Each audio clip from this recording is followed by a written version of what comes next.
اور وہی تو ہے جو اپنے بندوں کی قبول کرتا ہے اور ان کے قصور معاف فرماتا ہے، اور جو کچھ تم کرتے ہو وہ جانتا ہے۔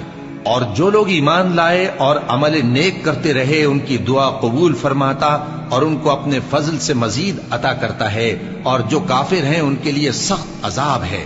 اور اگر اللہ اپنے سب بندوں کے لیے رزق میں فراخی کر دیتا تو وہ زمین میں فساد کرنے لگتے، لیکن وہ جس قدر چاہتا ہے اندازے کے ساتھ نازل کرتا ہے۔ بے شک وہ اپنے بندوں کو جانتا ہے، دیکھتا ہے۔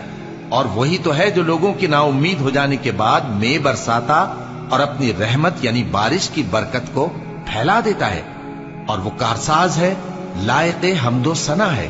اور اسی کی نشانیوں میں سے ہے آسمانوں اور زمین کا پیدا کرنا اور ان جانوروں کا جو اس نے ان میں پھیلا رکھے ہیں، اور وہ جب چاہے ان کے جمع کر لینے پر قادر بھی ہے۔ اور جو مصیبت تم پر واقع ہوتی ہے سو تمہارے اپنے کرتوتوں سے، اور وہ بہت سے گناہ تو معاف کر دیتا ہے۔ اور تم زمین میں اللہ کو عاجز نہیں کر سکتے، اور اللہ کے سوا نہ تمہارا کوئی دوست ہے اور نہ مددگار۔